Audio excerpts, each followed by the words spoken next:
Saldo a igreja com a amada paz do Senhor. É muito bom estar aqui hoje. Eu louvo a Deus pela vida de cada um de vocês.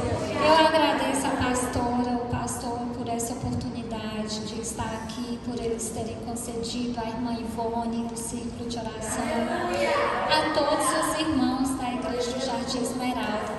Para mim é uma alegria, é motivo de ânimo, de perseverança congregar nesta igreja. É motivo de cura, de libertação e de alegria ao coração, transformação. Eu entendi, um dia Deus usou uma pessoa para falar comigo que Ele ia fazer tudo novo na minha vida, tudo novo. Eu acreditava que era bens materiais, dinheiro, prosperidade, mas com o passar do tempo, Deus me fez entender que o tudo novo que Ele faria em minha vida seria um novo coração, uma nova mente, uma mente transformada, um coração renovado, uma mulher transformada pela palavra de Deus. Eu espero cada dia poder estar alcançando esse objetivo, porque esse objetivo é o que me levará ao céu. Eu trouxe uma palavra que está em 1 Reis, capítulo 19. 1 Reis, capítulo 19.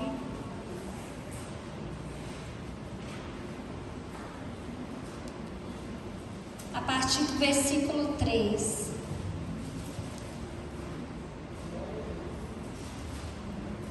Todos encontraram? Temendo, pois, Elias levantou-se para salvar a sua vida, se foi e chegou a Berseba, que pertence a Judá, e ali deixou o seu moço.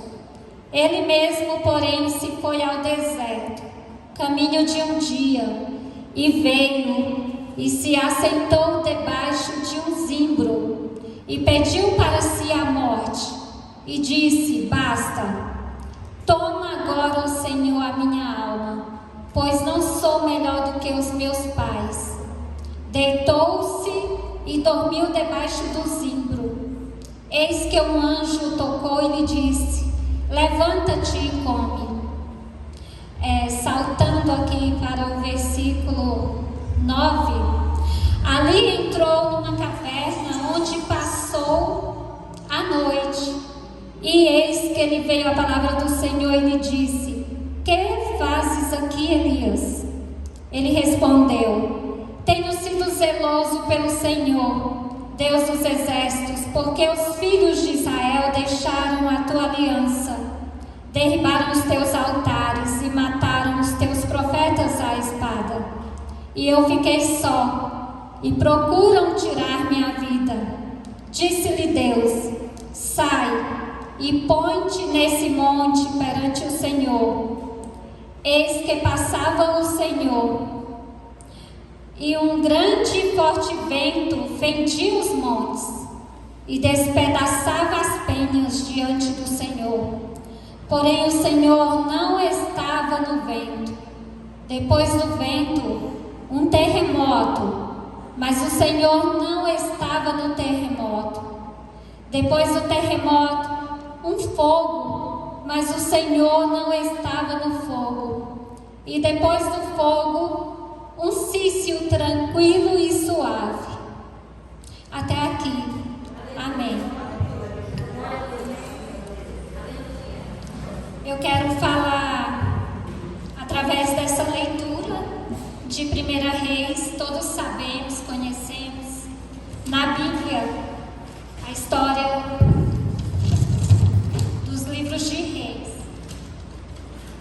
Eram tempos difíceis, eram tempos em que havia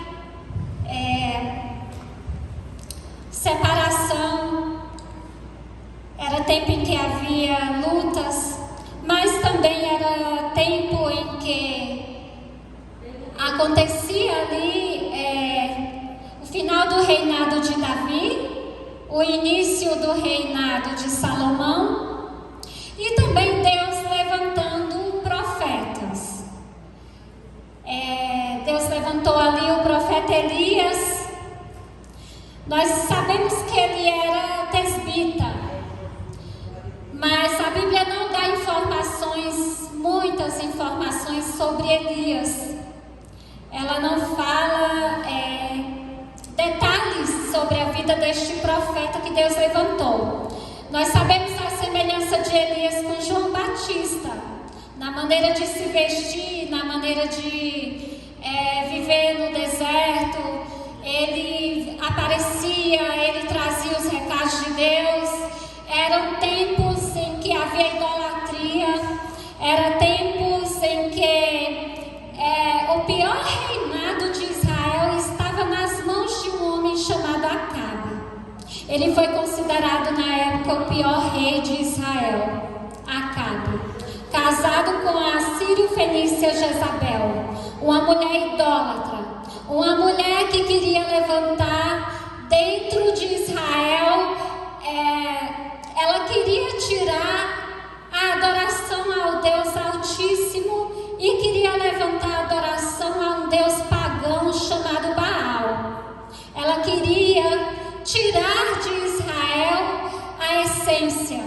Ela queria tirar o que Israel tinha de mais bonito, que era a adoração de servir ao Senhor. Então Deus levanta o profeta Elias.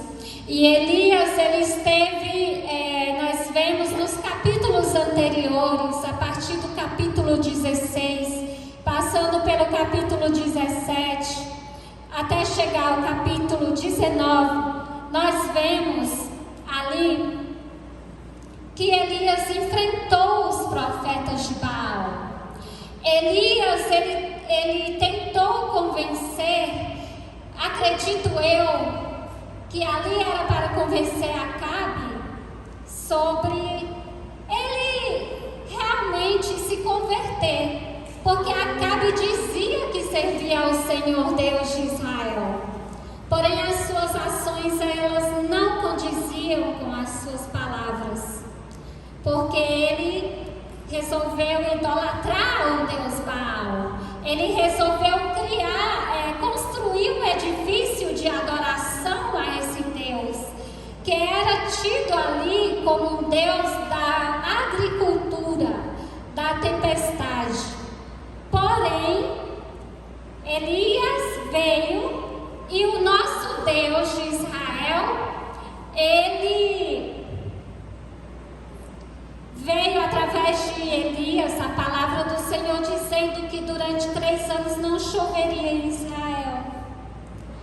Dizendo que durante 3 anos não haveria de chover. Ele orou e assim se fez. Assim Deus ouviu a oração de Elias.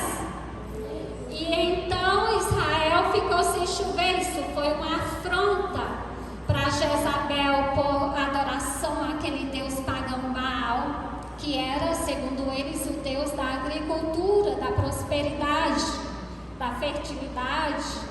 Então, o Deus soberano, grande eu sou, ele parou o tempo, ele fez com que não caísse chuva durante 3 anos nesta terra. E assim se crescia a malícia, a maledicência de Jezabel, a ira sobre este povo, principalmente sobre o profeta Elias, o qual ela queria calar. Porém, ela não conseguiu. Depois nós sabemos que ele passou pelo momento em que aconteceu o grande embate dos profetas de Baal com os profetas do Senhor, onde mais uma vez o Senhor demonstrou o seu poder, Elias orando e a chuva descendo naquele lugar para molhar a terra, para fazer aquela gente crer que o Deus Altíssimo era quem está e quem ainda está e seguirá estando no controle de todas as coisas. Eu quero falar e entrar também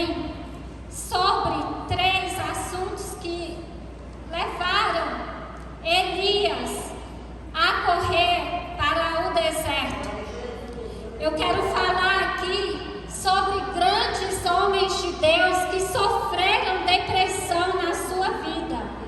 A depressão, ela pode vir a qualquer momento, em qualquer pessoa. Ela pode vir e ela pode alcançar qualquer um dos que estiverem com suas vidas normais, com seu trabalho normal, na sua casa, nos seus afazeres domésticos. O profeta Jonas, ele enfrentou a depressão, porque ele não queria ouvir Deus, ele não queria seguir aquilo que Deus lhe estava mandando fazer. Deus mandava ele ir para Nínive, ele não queria ir, ele tinha raiva. Ele entrou em depressão por não atender à vontade de Deus e foi parar na boca de um grande peixe. Nós sabemos nos tempos de hoje de pregadores que também sentiram depressão, como Charles Spurgeon. Este homem, ele foi um grande orador da palavra de Deus, um grande pregador. Ele sentiu a depressão bater à sua porta quando um dia ele estava no púlpito pregando e de repente ali alguém gritou fogo e não havia fogo no lugar. E então as pessoas saíram se debatendo umas com as outras e houve grande tumulto e algumas pessoas vieram a falecer. Isso trouxe um grande sentimento naquele homem de Deus, de culpa, um grande sentimento que levou ele a entrar em depressão. E é aquele pânico, porque a depressão ela traz outras situações adjuntas a ela. Ele sentia pânico cada vez que ele ia pregar. Elias, aqui no capítulo 3, no versículo 3 do capítulo 19, a Bíblia é clara quando fala que ele, temendo, levantou-se para salvar a sua vida. Ele se foi e chegou a Beceba, que pertence a Judá. E ali ele deixou o seu moço. Uma pessoa, quando está deprimida, a primeira coisa que ela quer fazer, outro sintoma da depressão, ela quer se ausentar da presença das pessoas. Ela quer estar isolada. Ela quer estar no seu canto guardada. Ela não quer estar convivendo em comunidade, convivendo na igreja, como nós estamos aqui. Então foi o que aconteceu a Elias. Este é um dos sintomas da depressão. Ela traz outro sintoma também. Mas maravilhoso Deus, aleluia. Assim diz o pregador que a depressão ela traz também a mania de perseguição. Quem está na situação, ela não consegue se enxergar. Ela não consegue ver que as pessoas estão ali para ajudá-la. Ela não consegue entender quando alguém quer se aproximar. Ela se sente perseguida. Ela acha que todo mundo quer lhe fazer o mal, ou que ninguém vai se aproximar com boas intenções. Aqui, no versículo 9, o profeta Elias, ele fala, ele entrou numa caverna, onde ele passou a noite. E eis que ele veio a palavra do Senhor e lhe disse: que fazes aqui, Elias?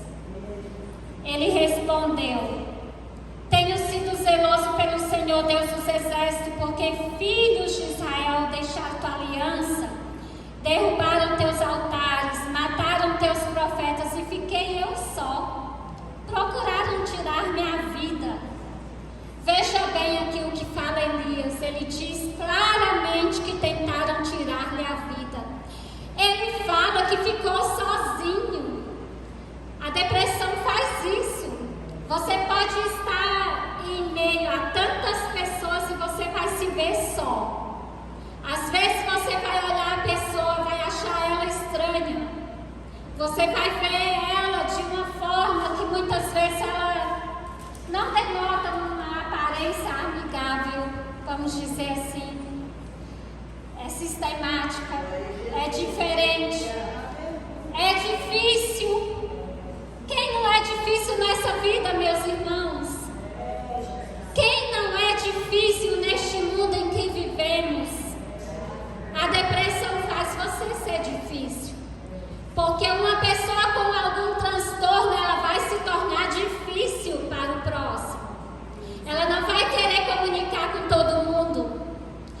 assim acontece nos dias de hoje.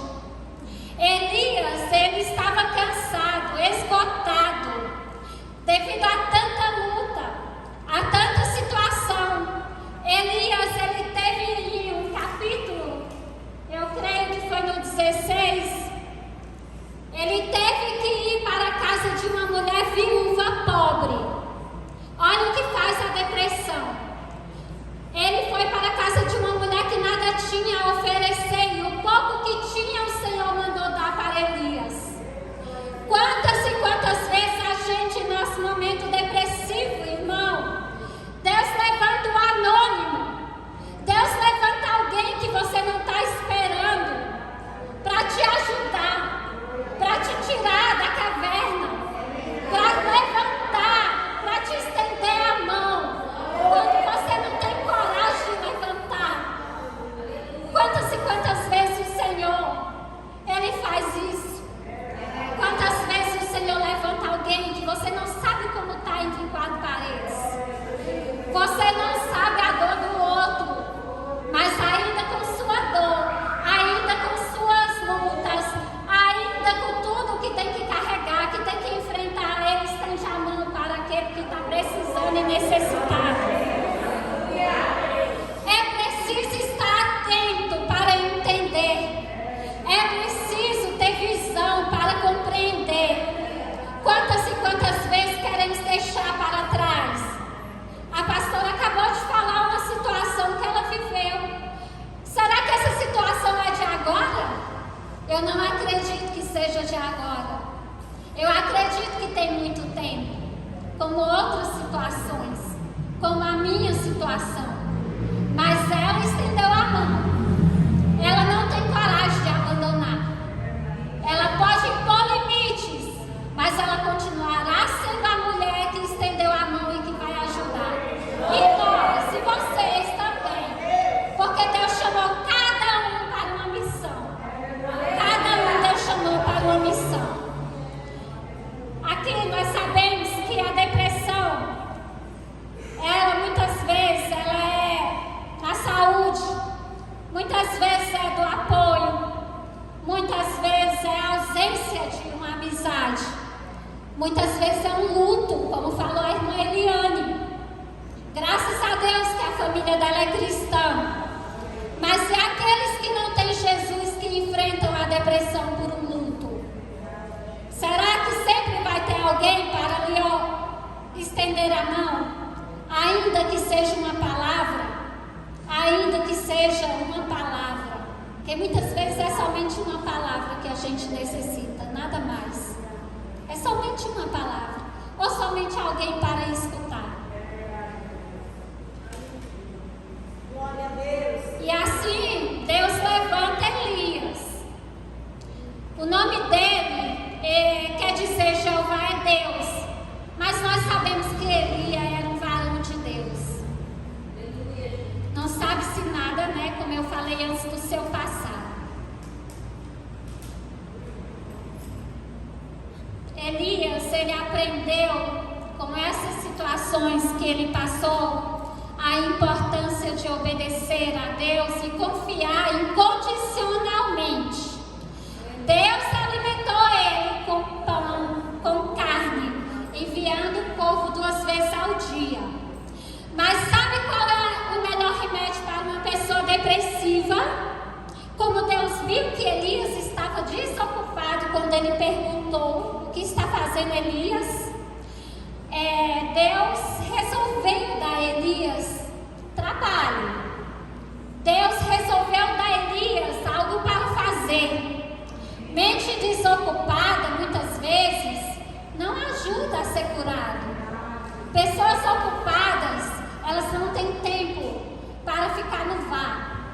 Então Deus, Ele disse a Elias, aqui no final, já estou caminhando para o final, aqui no final do capítulo 19, a partir do versículo 14, 15, ele disse-lhe o Senhor, vai, volta ao teu caminho para o deserto de Damasco, e chegando lá, unge Azael, rei sobre a Síria, rei sobre Israel, e também Eliseu, filho de Safate, de Abel-Meloá, ungirás profeta em teu lugar. Foi isso que Deus fez com Elias. Deus deu ainda funções a Elias. Deus disse que antes dele terminar a obra continuaria. Deus, Ele quer falar realmente conosco, é isso. A obra continuará. A obra não parará. Porque ainda que venha Elias, ainda que Elias se vá, ainda que Deus levante os seus fiéis, ainda que alguns se vão, sempre haverá outros, sempre será levantado outros. Nós tivemos uma lição permanente nisso, que era necessário que Elias soubesse essas coisas. A obra continuaria. Glória a Deus. Ele governa o destino das nações, das igrejas, o nosso destino. Ele levanta seus servos para continuar a obra. Ele só quer que nós comecemos. E não quer que nenhum de nós seja indispensável ou se sinta incapaz, mas que somente se ponha à disposição. Quando Ele disser, venha. Quando Ele delegar, quando Ele usar o teu pastor, a tua pastora, os líderes, para de fazer alguma coisa, apenas se disponha. Nós não temos nada de nós mesmos a oferecer, a não ser